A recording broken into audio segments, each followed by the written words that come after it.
Hey everybody, welcome. This is Moment of Clarity. I wanted to do this one live stream, unlike normal. I'm going to maybe be giving this a try more often, but I'm going to talk about Lebanon and the blast there. Now, I know that happened 2 weeks ago. I'm not just finding out about it, but I want to give you the U.S. Involvement, what we had to do with the blast in Beirut that is really not being talked about at all. So, yeah, I want to get to that. And, let me know what you think of the live stream. I'm just checking to see if it's going here. Seems to be. Feel free to comment so I can know that this is actually running. But anyway, about Lebanon, there's a great article in the Gray Zone, because you have to, in order to get real media, you have to go to the Gray Zone. You have to go to these alternative outlets, which are now being attacked more and more. I'll probably do another video soon on how the Gray Zone's being attacked recently. In Wikipedia, I mean, it's like a concerted joint attack like I've dealt with, but to make sure that these sources can't relay the actual truth. Anyway, this episode, I want to talk about what the Gray Zone reported on Lebanon. This is from Ben Norton, and this is about the explosion there. Now, many of you know that the explosion was massive. It happened on August 4th. It was basically like, if you look at it on a map, it was like the size of Washington, D.C., the blast radius of this thing. Killed a couple hundred people, injured thousands more, made hundreds of thousands homeless, and destroyed the most important port in Beirut, maybe in Lebanon. So just huge implications. Now, it was apparently an accidental explosion due to ammonium nitrate that was being held there, and there had been ongoing efforts by the port authorities to say, hey, we can't just store this here. It's dangerous. It could explode. And they went ahead and did it. The government never responded, which is because Lebanon's government is legitimately corrupt. That's, that is part of it as well. However, what our mainstream media just seems to completely ignore through this whole thing is the impact America has had on Lebanon, on gutting it to this point, causing it to be economically devastated so that this type of shit can happen, so that their society is now collapsing. Their currency has lost 80% of its value recently. They have blackouts that last for 20 hours a day sometimes, where there's no electricity. And that's what I meant by blackout. I did not mean a bunch of people in black clothing ran down the street, which is also a good time. But no, they've had so much hardship there, and the United States is behind a significant portion of it. And where do you go to learn this? Where is the fucking mainstream media on this story? Our country that we are supposedly a part of is crushing other countries that we're not at war with, and it's not even talked about, not even mentioned. Where are the Republicans or the Democrats giving a flying shit about what we've done to Lebanon? And I'm focusing on that country. Obviously, we've done to a lot of countries. But so I want to go through some of this Gray Zone article. As Ben Norton says, even before the apocalyptic incident, Lebanon was enduring an economic calamity that caused hyperinflation, 20-hour blackouts, and now the economy's in a state of total collapse. The media, like I said, only blames it on Lebanon's corruption, which I'm not denying here. I'm not acting like everything's going great in Lebanon's government. But the U.S. government has a quote-unquote maximum pressure campaign to push regime change in Lebanon and crush Lebanese resistance. And we do that through largely, at least with them, economic sanctions, economic war, which kills people. People die from economic war. I know it sounds all nice and fluffy, right? It's economic war. That's different. It's just sanctions. It's just sanctions. That's the polite way to kill people. Tens of thousands have died in Venezuela from our sanctions, our economic war on them. And it's the same in Lebanon. But we've also succeeded. It hasn't just been towards Lebanon. We've also succeeded in crushing their trading partners, Syria being one of them.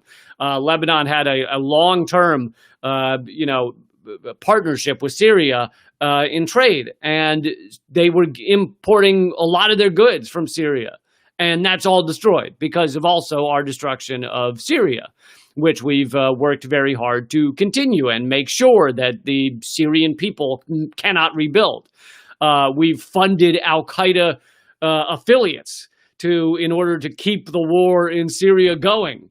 We are trying to create collapsed societies there. And while our fucking mainstream media and our corporate Democrats will run around going, oh, it's with Donald Trump. He's so horrible. He's a disaster. Look at what he's doing. He's so terrible. What do you hear about what we've done, what our government has done against him in Syria? Like, where are the Democrats? They're not. They all support it. They all support it. Because we have a completely corrupt, failed government. When you all fucking agree on murdering people, sometimes via drone bombs, sometimes via economic war, but you all agree on murdering people, innocent civilians die every day, then what is that? We've been like... We've basically been shown that this is normalized, right? This is okay. These are, and they tell us that the Democrats are the good guys. Those are the good guys. They're the good guys while we kill everyone, while we kill so many people overseas. Those are the good guys that want to. But there's not a peep, right? And if there is, it's actually like running to the right of Donald Trump on these things. He didn't bomb Syria enough. He's not crushing the people of Venezuela enough. You don't ever hear the Democrats stand up and be like, yeah, we need to fucking protect the people of Venezuela because these are innocent civilians. Well, they'll say we need to protect the people of Venezuela, and what they mean is we need to kill them with economic sanctions. But they'll be like, wait, we need to stand up for the people of Venezuela by making sure they can't get medicine. That's how we're really going to protect them. Fuck you, assholes. And you hear none of this, right, on our mainstream media. Our mainstream media won't really discuss this. If they do, they'll do a long segment on how Maduro's killing the Venezuelan people, so we have to go in there and destroy them more. So what is this blast in Lebanon that killed so many people? Is it due to Lebanese corruption in the government? Yes. But is it also due to the fact that we economically have destroyed that country, helped destroy it, to make sure they can't recover from this? It's kind of similar to like Puerto Rico or, so many other places, Venezuela, when they're trying to deal with coronavirus or something, that because of our economic destruction of that place, it can't recover. It can't stand back up and say, hey, let's fix this. Let's fix our problems. Puerto Rico gets hit by a hurricane, but the reason it can't recover is because our corporations have economically gutted that entire area, that entire vassal state.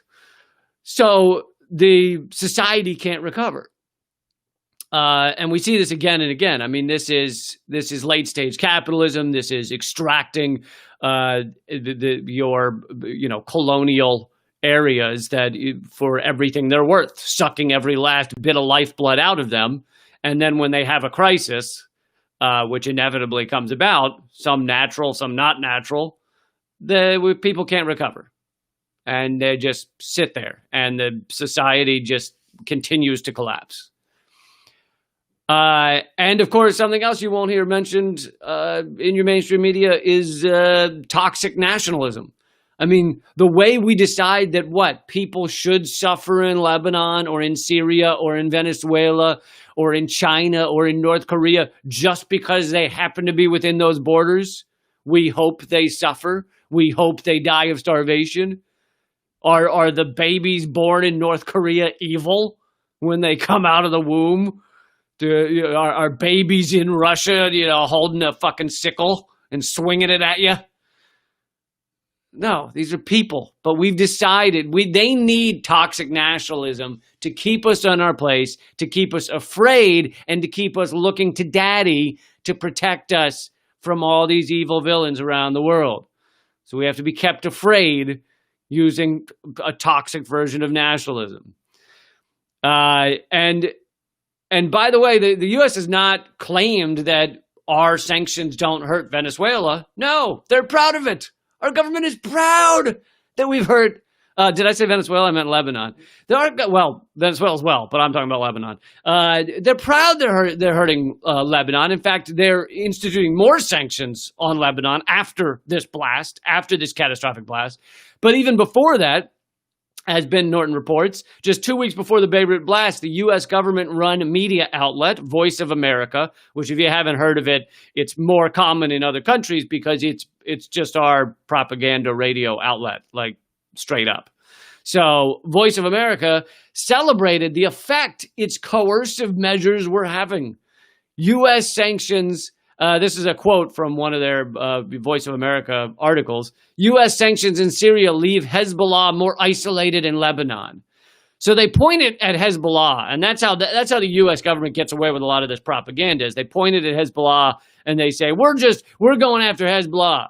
Now, Hezbollah, I don't need to get into the details, but it's a very successful political party, and that doesn't mean you have to agree with everything they do or anything they do.